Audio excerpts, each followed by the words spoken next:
están? Bienvenidos a Democracia, un programa del área futuro de CNN Chile. Hoy conversaremos con Alberto Vergara, que es un politólogo peruano, autor del libro Repúblicas defraudadas, con quien profundizamos en las principales falencias de nuestras democracias latinoamericanas y también en el concepto de criminocracia. Además, en este capítulo recordaremos la conversación que tuvimos sobre los desafíos y oportunidades para la democracia en la era digital. Partimos. Y es momento de nuestra entrevista internacional. Acá en Democracia saludamos al politólogo peruano Alberto Vergara, que es experto en política latinoamericana y en los distintos aspectos del régimen político, autor de varios libros, entre ellos el último, Repúblicas defraudadas, ¿puede América Latina escapar de su atasco? Muchísimas gracias, Alberto, por conversar con nosotros. No, muchísimas gracias a ustedes por la invitación. Alberto, repúblicas defraudadas, ¿a qué corresponde este concepto? ¿Tiene algo que ver con las democracias fallidas de las que solemos hablar en América Latina? Tiene que ver con eso, pero es más amplio que eso al mismo tiempo. Lo que el libro trata de mostrar es que en la región lo que tenemos es una crisis de legitimidad muy fuerte. Es decir, hay unos discursos que tenemos asumidos, con los cuales convivimos de una manera formal, que están en nuestras constituciones, en nuestros himnos, en nuestras calles, ¿no? En todos los países vamos por el Boulevard Unión y volteas por la calle Fraternidad y sigues por la calle Constitución, pero todos sabemos que vivimos día a día en órdenes sociales, políticos, económicos, que defraudan esa estructura, ese vocabulario, esas promesas de fundación republicana que estuvieron ahí hace 200 y tantos años cuando nuestros países se independizaron. Por lo tanto, el libro lo que trata de encontrar es cómo esa crisis de legitimidad de cuestiones fundamentales de nuestros países están detrás de las diversas manifestaciones que hay en estos tiempos en nuestros países de un malestar ciudadano, un malestar que se puede verificar en los distintos estallidos sociales que ha habido en América Latina. En Chile lo tienen muy presente, pero también en Colombia, en Perú, en Nicaragua, en fin, en diversos países hemos tenido este tipo de estallido social. También se manifiesta en el voto de los ciudadanos, que muchas veces pues, es mucho más una llamada de atención, un castigo a los políticos que están en el poder, que realmente algo que quiere hacer la afirmación de proyectos comunes. Y entonces es eso, el libro aborda este malestar ciudadano latinoamericano que se origina en que las promesas fundamentales de lo que implica la vida en común en un orden republicano democrático bueno, pues las defrauda y genera esa situación. Esa es, digamos, la tesis grande del libro, si quieres. Perfecto. ¿De qué manera lo que pasa en América Latina es distinto a lo que pasa en el resto del mundo? Porque las democracias están débiles y tambaleando prácticamente en todo el globo. Sí, evidentemente hay una cuestión transversal, es decir, la posibilidad de en todo el mundo en este momento, por ejemplo, hay un ánimo muy claro antiincumbente, por ejemplo, ¿no? Con excepciones, evidentemente. Esto no quiere decir que cada elección se manifieste en el castigo a quien está en el poder, pero sí, de manera general, eso está ocurriendo y es un proceso global. Y por lo tanto, sí, muchos de los elementos son globales.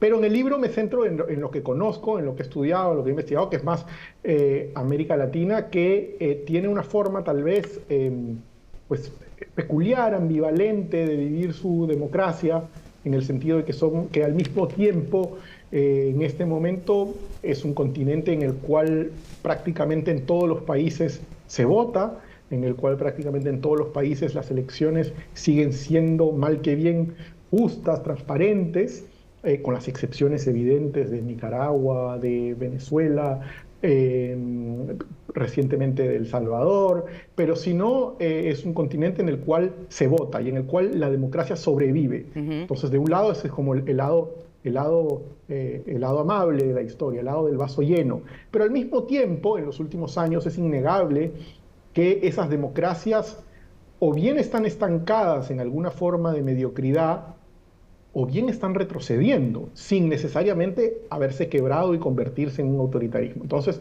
tenemos países en los cuales, en la región en general, por ejemplo, estamos en el punto más bajo, según las encuestas, en el respaldo a la democracia. Es decir, hoy realmente en América Latina, quienes respaldan a la democracia sin condicionamientos y quienes preferirían un régimen autoritario o les da igual el tipo de régimen, de acuerdo a la encuesta Latinobarómetro del año pasado, estamos prácticamente empatados, ¿no? Digamos, hay dos bloques. Entonces, sí hay una pérdida de satisfacción con la democracia que va alentando la posibilidad de que la ciudadanía, digamos, deserte del consenso democrático y eventualmente mire con necesidad a algún tipo de régimen alternativo, ¿no? Por lo tanto, ese es evidentemente el lado oscuro de la luna o el lado vacío del vaso, ¿no?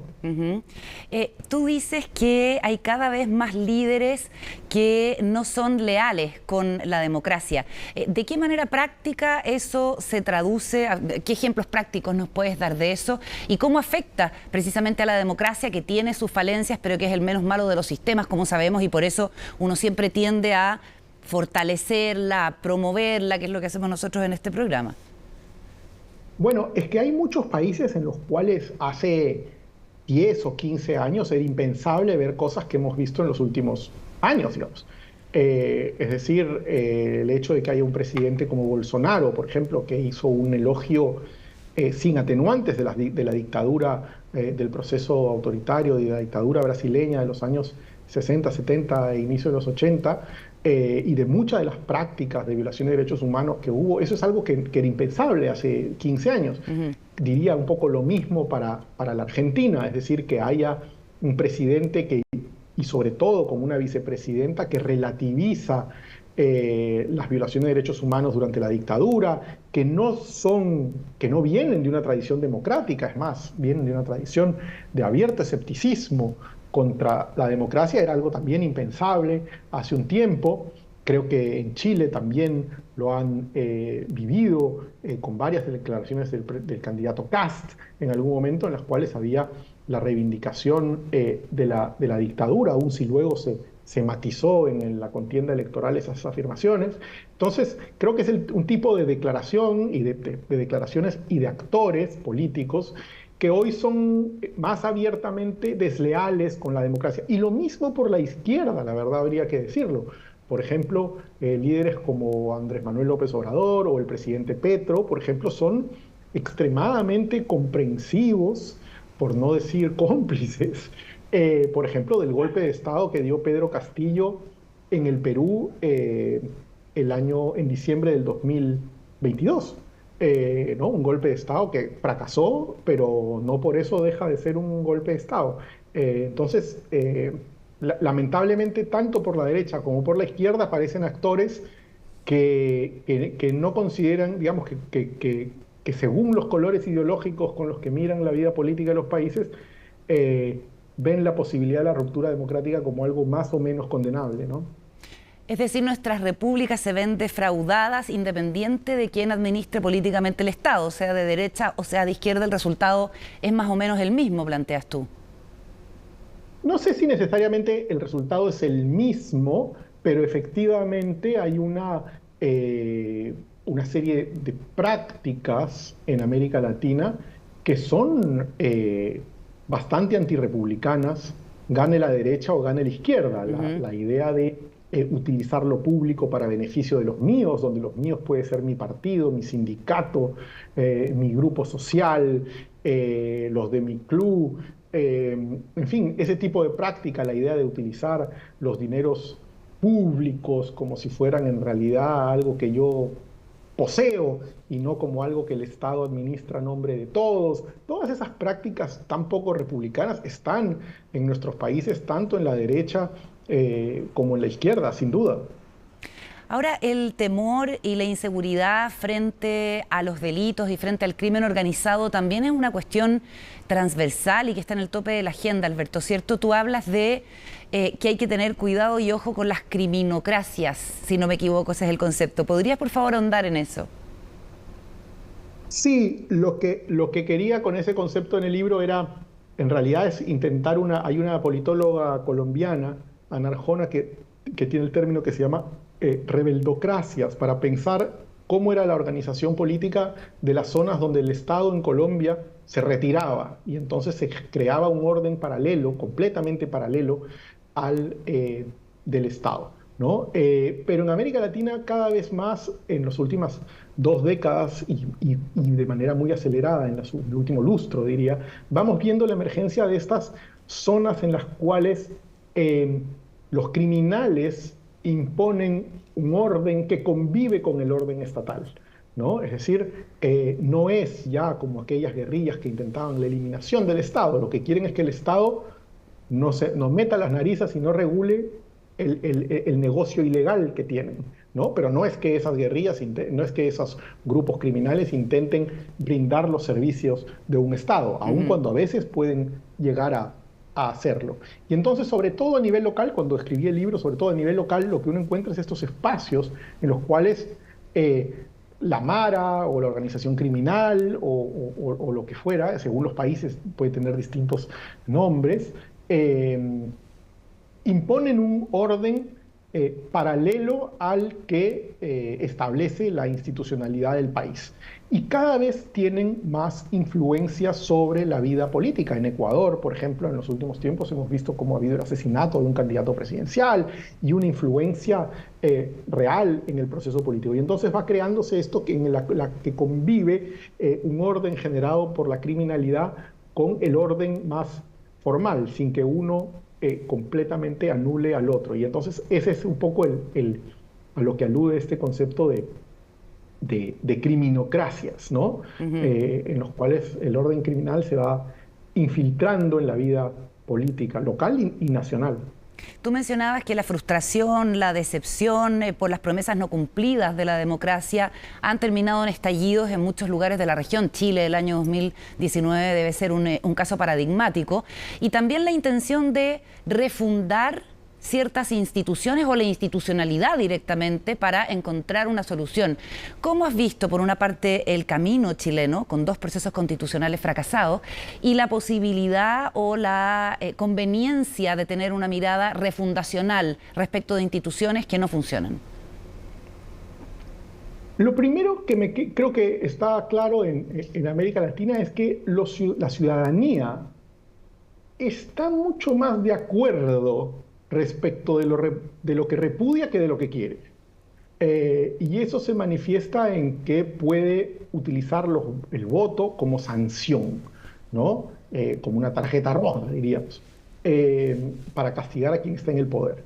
Y más bien tenemos poca claridad respecto de hacia dónde queremos ir, y en eso no soy un experto, pero el proceso chileno manifiesta eso, ¿no? Es decir, una ciudadanía que declara querer una nueva constitución en un plebiscito, primero intenta con una asamblea constituyente, con una convención muy a la izquierda, luego el producto es rechazado, luego se hace con la derecha y el producto también es rechazado, ¿no? Entonces, claramente hay un ánimo mucho más, para usar la terminología que se usaba hace un par de años o 3 años, ¿no? Mucho más claro en lo destituyente que en lo que es lo que queremos constituir. Ahí es donde nos quedan muchas más lagunas en América Latina por estudiar y por tratar de satisfacer, desde luego.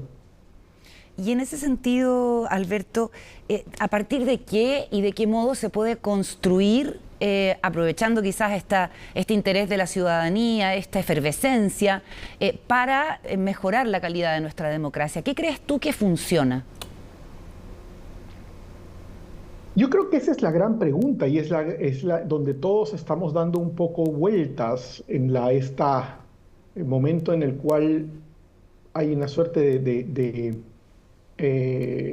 sentido común ya, en el cual las organizaciones representativas, los partidos que ayudaban a organizar la vida política de los países, no cumplen más, por lo menos no de la manera como lo hacían antes, su papel político, pero al mismo tiempo tampoco sabemos exactamente qué es lo que puede o debería reemplazarlo.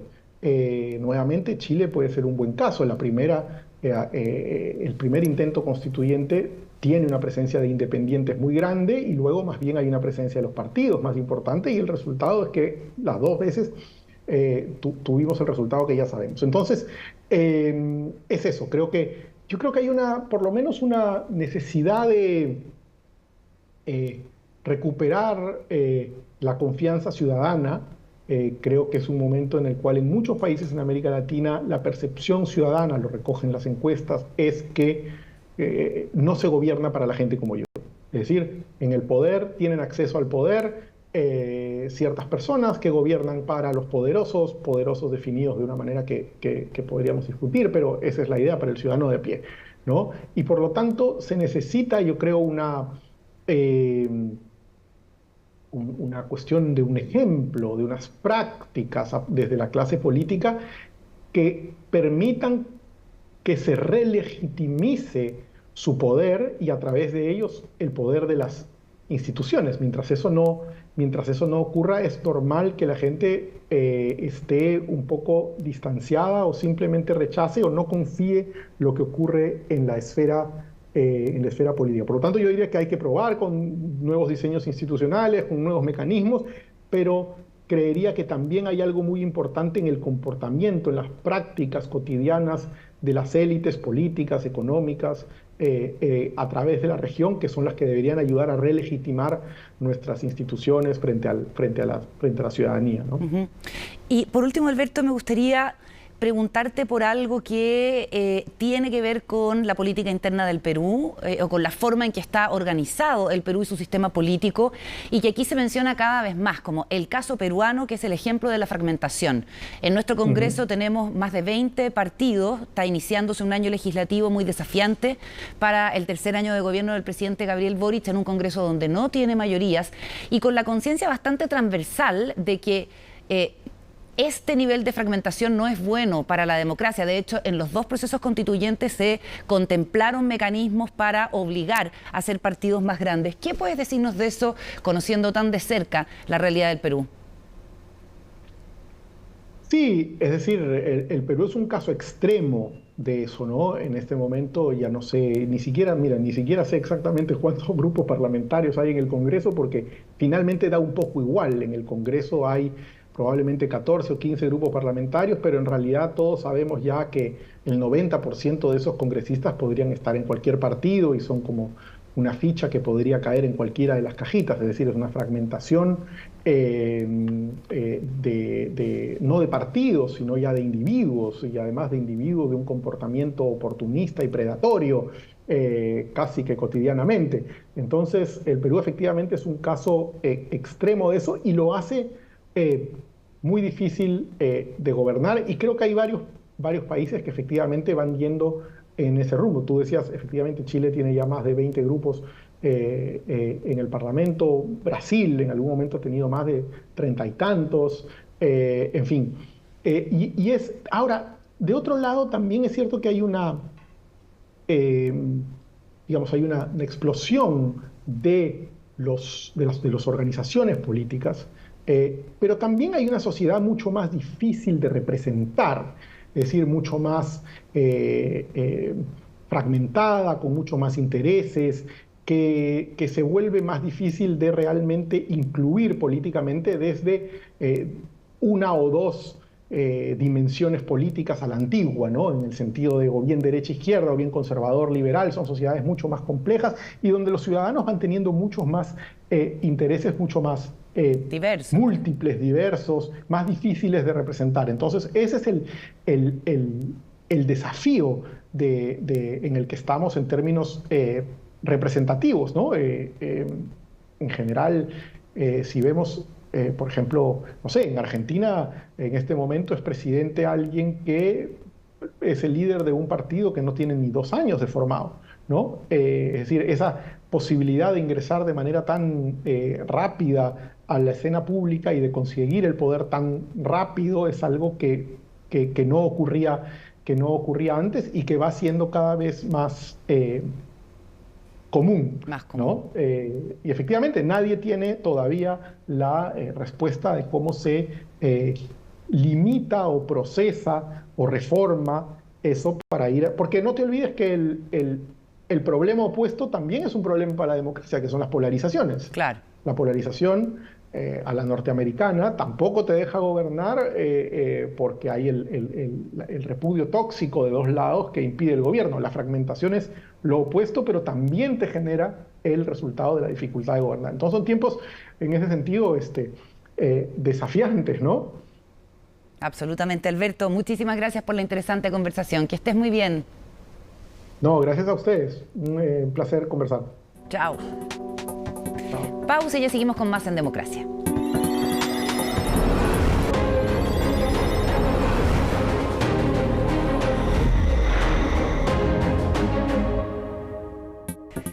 De regreso en esta edición de Democracia en CNN Chile, la seguridad es uno de los temas que siempre están en el tope de la lista de preocupaciones y prioridades de los ciudadanos. Sin ir más lejos, hace algunas semanas el presidente Gabriel Boric convocó al COSENA para revisar la implementación del proyecto de ley de infraestructura crítica, que es una instancia que no se convocaba desde el 2019 por el estallido social. En nuestro programa, donde exploramos las posibilidades con que podemos hacer frente a los problemas, revisamos la relación entre el diseño urbano y la inseguridad, la importancia de planificar las ciudades para evitar delitos y los planes que se han llevado a cabo para recuperar el espacio público.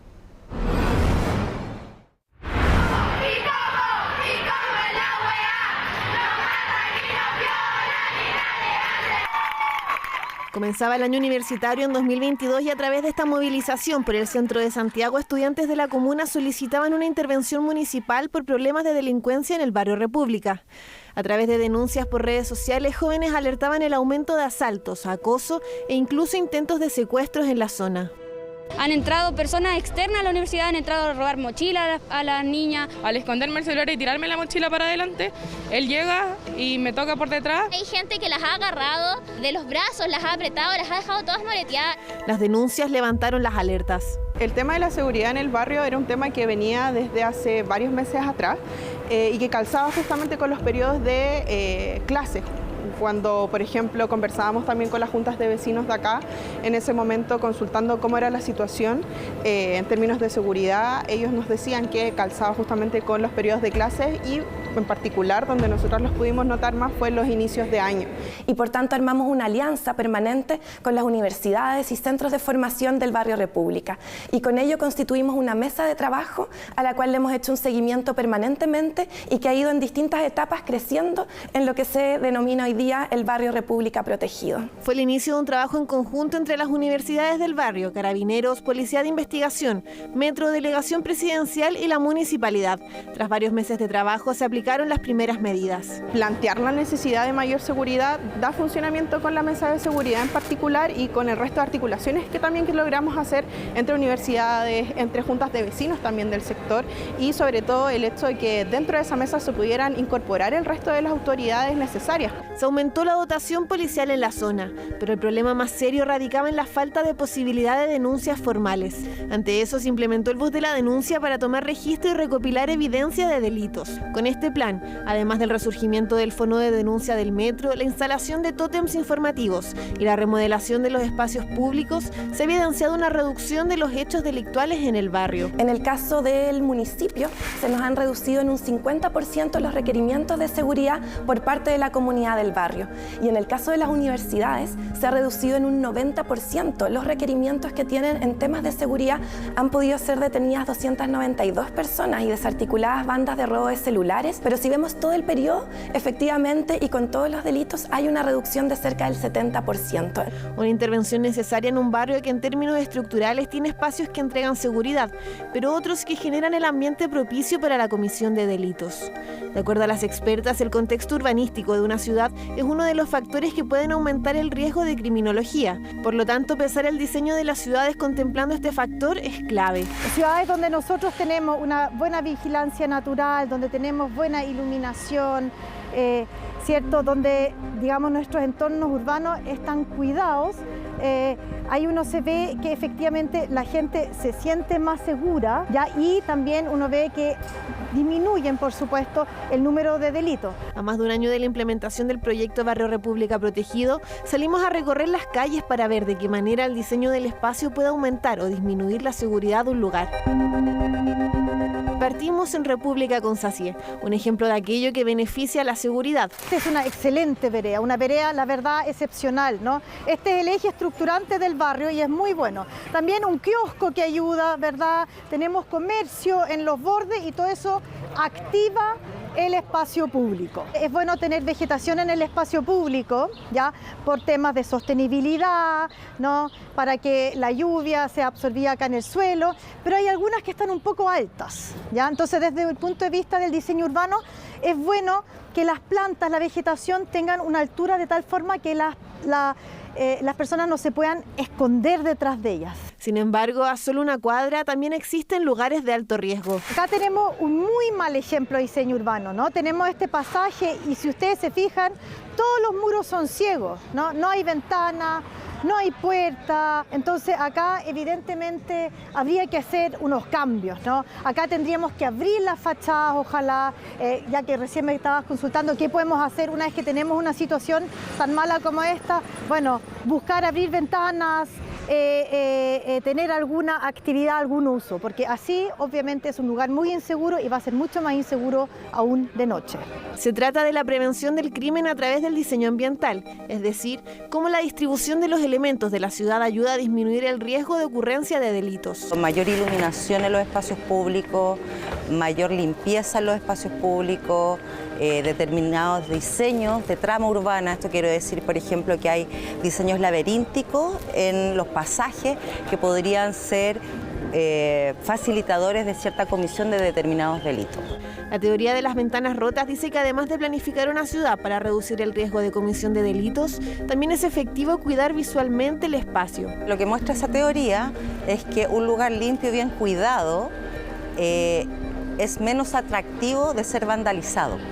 Y esa es la teoría que desde la década del 70 se ocupa y la verdad es que ha sido confirmada a través de varios como estudios y de intervenciones urbanas que se hacen en esos espacios. ¿Cómo se pueden implementar estos cambios en espacios que no fueron planificados con este objetivo? En Canadá encontraron una fórmula. Fue a través de diagnósticos participativos con mujeres orientados a mejorar la seguridad en la ciudad.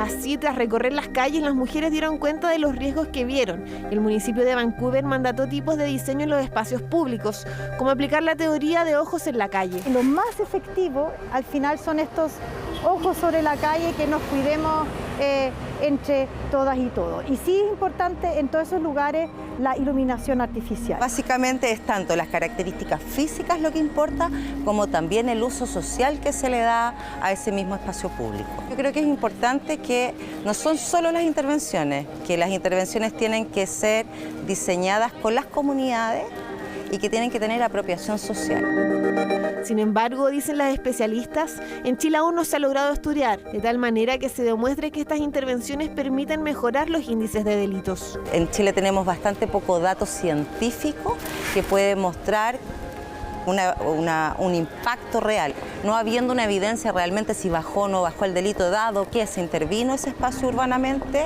sí podría tender a evaluarse porque tiene características la intervención y de condiciones de éxito que se han funcionado en otras partes. Pareciera que una fórmula para una sociedad más segura, dicen las expertas, es la articulación entre autoridades, ciudadanos e instituciones, con el fin de que los espacios públicos no sean foco para la delincuencia.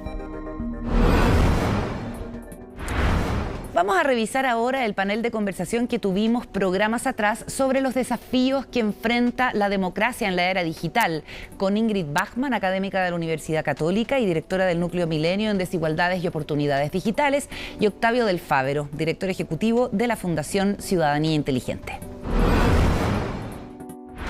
Ya estamos junto a nuestros invitados de hoy en el panel. Estamos junto a Ingrid Bachmann, que es doctora en periodismo, profesora de la Universidad Católica, experta en el tema de la desinformación, directora del Núcleo Milenio, Nudos sobre Desigualdades y Oportunidades Digitales, y uno de los 9 miembros de la Comisión contra la Desinformación que ha convocado el gobierno. Bienvenida, Ingrid. Muchas gracias por estar con nosotros. Gracias por la invitación. Y también nos acompaña Octavio del Fávero, que es abogado con máster en política comparada y que es el director ejecutivo de la Fundación Ciudadanía Inteligente. ¿Cómo estás, Octavio? Bienvenido. Muy bien, gracias por la invitación. Bueno, a nosotros nos gusta preguntarnos por la calidad de nuestra democracia desde distintas aristas, y veíamos recién cómo las personas le dan mejor o peor calificación según las expectativas que tienen de lo que la democracia puede hacer por ellas o en qué sentido está el debe. Y el tema de la información y la desinformación se ha convertido en un elemento muy importante de nuestro sistema político en el último tiempo. Quisiera saber cómo lo ve cada uno desde sus respectivos ámbitos. Ingrid. A ver, si partimos desde el dicho famoso ese de que un buen ciudadano es un ciudadano informado, siempre hemos entendido, al menos normativamente, que la información es importante para poder funcionar, para poder votar, para poder tomar decisiones, para poder operar.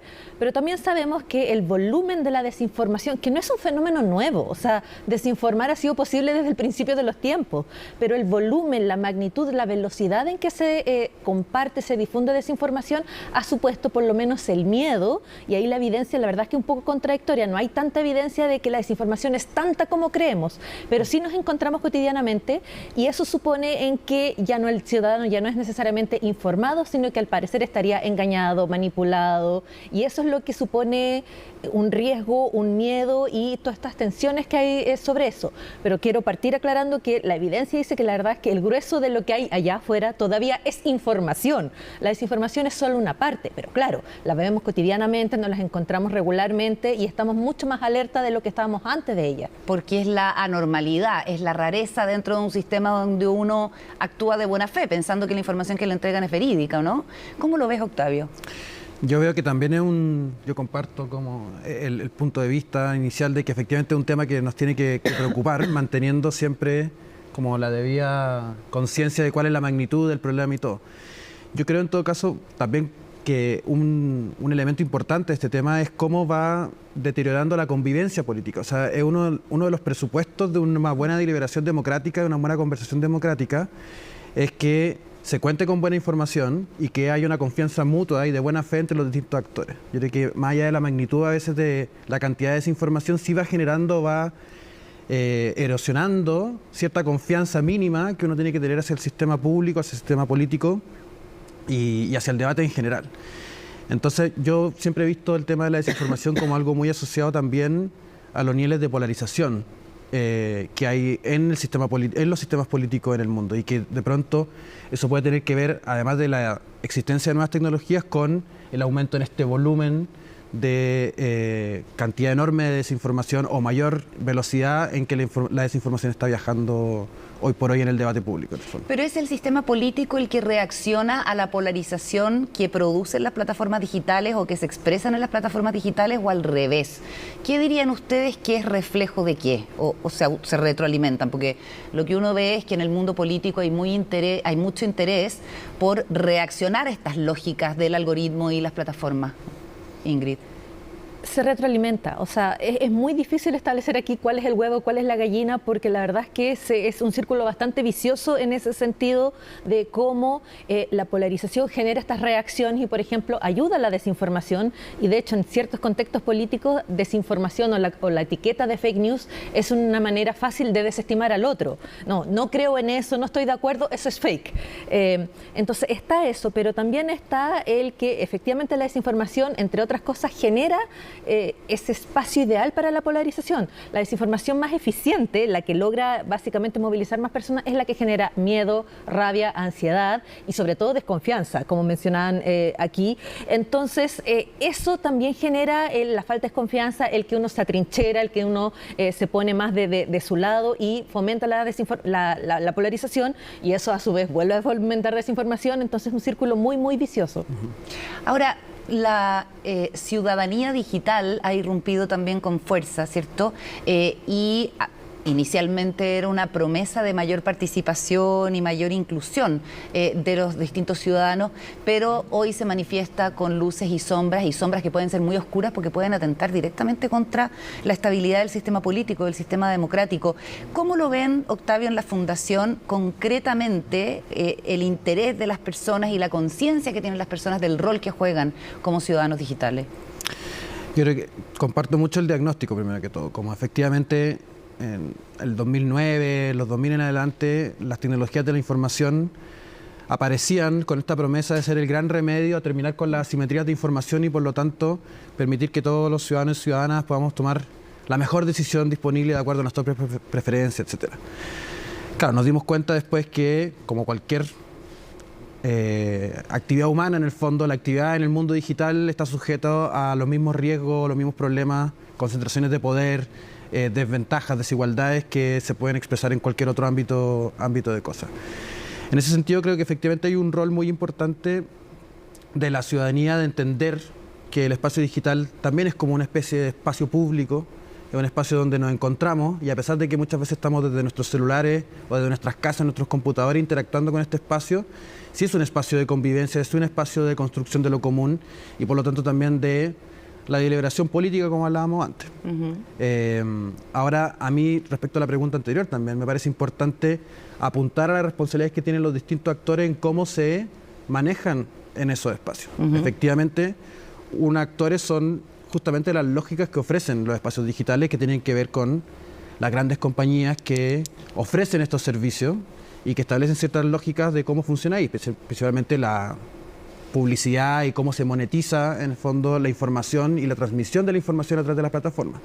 Los actores políticos responden a eso en alguna medida, pero también lo aprovechan o lo usan y ocupan esas plataformas para también extremar, en algunos casos, sus posiciones y deterioran también el debate público. Entonces, también comparto lo que mencionaba Ingrid respecto a cómo hay a esta altura, lamentablemente, una relación de círculo vicioso entre el estado del clima político y las posibilidades que entregan estas plataformas con estas características y en estos marcos regulatorios actuales, que es bastante desregulado al final. Bastante desregulado en nuestro país. Y en el mundo. En general, claro. Hay pocos ejemplos. Ahora, muy recientemente, hay una nueva normativa en Europa que empieza a poner un poco más de normas a las cuales justamente estas compañías se opusieron de forma bien intensa, en el fondo, en su debate. Ahí empiezan a aparecer quizás ejemplos, referencias de cómo empezar a darle mayor racionalidad a este espacio que es compartido, a pesar de que sea digital. A pesar de que sea digital. Nosotros nos preguntamos qué puede hacer un ciudadano o ciudadana respecto de la conciencia de su propio comportamiento, de los efectos que generan las interacciones, más allá de culpar solamente a las grandes compañías tecnológicas. En el conocimiento que ustedes tienen y que tú tienes, Ingrid, ¿hay algo que realmente dependa de nosotros como para hacer un uso virtuoso de las tecnologías o estamos insertos en esta especie de matrix que manejan las tecnológicas, que evitan la regulación y que al final a punta del algoritmo hacen y deshacen y tienen el control? ¿O eso es más bien una caricatura? O sea, tiene de caricatura, pero se basa en un hecho y de hecho la ley europea al respecto es importante porque pone el foco en los derechos del consumidor. Esto es de que el consumidor tiene derecho, por ejemplo, a que el algoritmo no te tire solo una fuente o uno tiene derecho a optar de quedar fuera de ciertas, por ejemplo, esto de las cookies, de ciertas manipulaciones de métricas que sigan o la privacidad de los datos, saber qué van a hacer con tus datos. Ese foco también supone de que uno también puede hacer eso a una escala mucho más pequeña, pero uno puede, por ejemplo, empezar a bloquear ciertos usos o también tener un uso más informado del propio algoritmo. O sea, saber que cuando uno le da un like a algo, está informando un aparato, un sistema con otro tipo de cosas. Y en tanto usuario también siempre, yo creo que el llamado importante es a no reaccionar tan de guata, porque eso es lo que se genera muchas veces con esto, sino que de repente pensar, y a veces pensar un poquito, detenerse, a ver, ¿es bueno si esto lo amplifico? ¿Es bueno si respondo con esta reacción? ¿Es bueno si hago esto, si hago este insulto? De repente es pensar un poco, detener, calmarse un poquito, y con eso ya uno está contribuyendo un poquito más tanto a la deliberación, pero también a no alimentar esta bestia que uno a veces entiende que es este algoritmo, porque claro, funciona sobre la base de generar reacciones y de generar reacciones que se puedan monetizar. Entonces también de repente es optar por dar ese paso atrás, y siempre está la opción de uno decidir no ser usuario de, por ejemplo, de ciertos espacios. Vamos a hacer una pausa, pero vamos a seguir conversando con Ingrid Bachmann y Octavio del Fávero. Ella es miembro además de la Comisión de Desinformación, él es director ejecutivo de la Fundación Ciudadano Inteligente, así que nos queda mucho todavía por profundizar.